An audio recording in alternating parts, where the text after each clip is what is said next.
Mom, did you start already? Yeah. Turn it off. Why? You're missing book. Well, let me start this because I don't know any. Stone soup.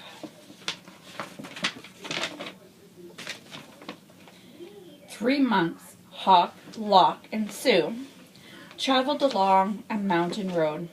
They talked about cut whiskers, the color of sun, and giving. What makes one happy, Sue? Asked Hawk, the youngest buck. Oh my goodness gracious, better. The youngest monk, old Sue, who was the wisest, said, let's find out. Ding, ding, ding, ding. That's when you turn the page. The sound of a bell brought their gaze to the rooftop of the village below. They could not see from so high above the village. That the village had been through many hard times. Famine, floods, and war had made the villagers wary and untrustworthy of strangers. They had even become suspicious of their neighbors. That's not cool. Ding, ding, ding, ding. The villagers worked hard, but only for themselves. There was a farmer who fed her chickens, a tea merchant who almost hid his teas, a scholar who just kept studying all the time, a seamstress who just sewed things, a doctor who just kept his medicine going, a carpenter hiding everything behind doors, and many others. But they had little to do with one another. Ding, ding, ding. When the monks reached the foot of the mountain, the villagers disappeared into their houses. No one came to the gate to greet them. And when the people saw them enter the village, they closed their windows tight. Wow, that's not very welcoming, is it? Yeah. The monks knocked on the door of the first house. There was no answer. Then the house went dark. They knocked on a second door, and the same thing happened. It happened again and again, and 1 hour to the next. From one house to the next. My goodness, my eyes today. These people do not know happiness, they all agreed. But today, said Sue, his face bright as the moon, we will show them how to make stone soup. Ding, ding, ding. They gathered twigs and branches and made a fire. They placed a small tin pot on top and filled it with water from the village well. A brave little girl, that's brave like you, who had been watching, came to them. What are you doing? She asked. We are gathering twigs, said Locke. We are making a fire, said Hawk. We are making stone soup, and we need 3 round, smooth stones, said Sue. Ding, ding, ding, ding. The little girl helped the monks look around the courtyard until they found just the right one. Then they put them in the water to cook.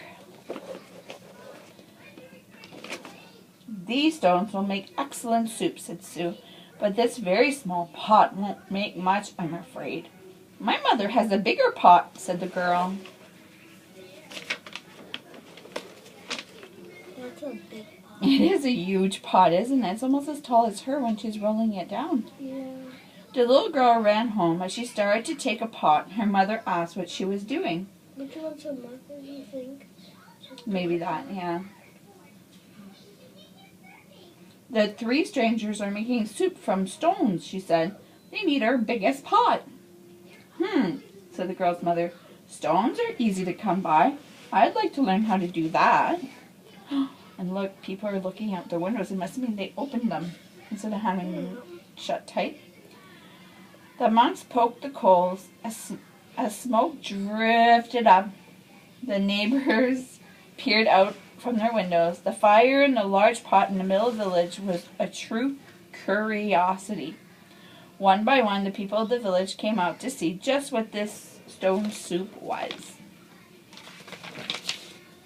Of course, old-style stone soup should be well seasoned with salt and pepper, said Hawk.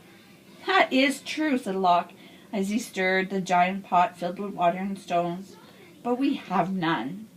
I have some salt and pepper, said the scholar, his eyes big with curiosity. He disappeared and came back with salt and pepper and even a few other spices. Sue took a taste. The last time we made stone soup of this size and color, carrots made the broth very sweet. Carrots, said a woman from the back. I may have a few carrots, but just a few. And off she ran. She returned with as many carrots as she could carry and dropped them into the pots. And Look at all the... I know, and they're so big. Check it out. Check out how big it is. There's a lot of them. For the big pot. Do you think it would be better with onions? Asked Hawk. Oh, yes, maybe an onion would taste good, said a farmer. And he hurried off. There's Maya the cat.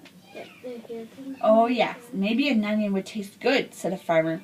And he hurried off. He returned in a moment with 5 big onions, and he dropped them into the bubbling soup. Now that's a fine soup, he said. The villagers all nodded their heads, as the smell was very agreeable. But if only we had some mushrooms, said Sue, rubbing his chin. Several villagers licked their lips. A few dashed away and returned with fresh mushrooms, noodles, pea pods, and cabbage. Something magical began to happen among the villagers. As each person opened their hearts to give, the next person gave even more. And as this happened, the soup grew richer and smelled more delicious. I imagine the emperor would suggest we add dumpling, said one villager, and bean curds, said another.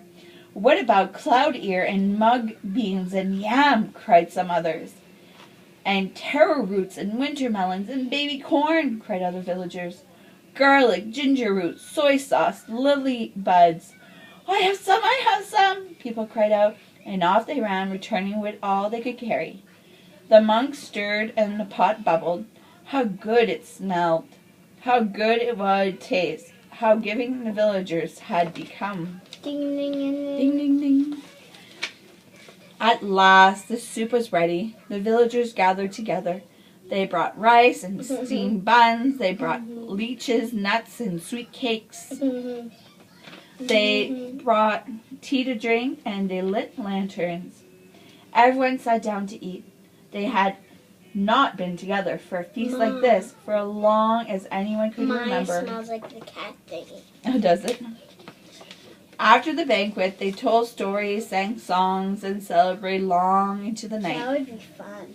Then they unlocked their doors and took the monks into their homes and gave them very comfortable places to sleep. In the gentle spring morning, everyone gathered together near the willows to say farewell. Thank you for having us as your guests, said the monks. You have been most generous. Thank you, said the villagers.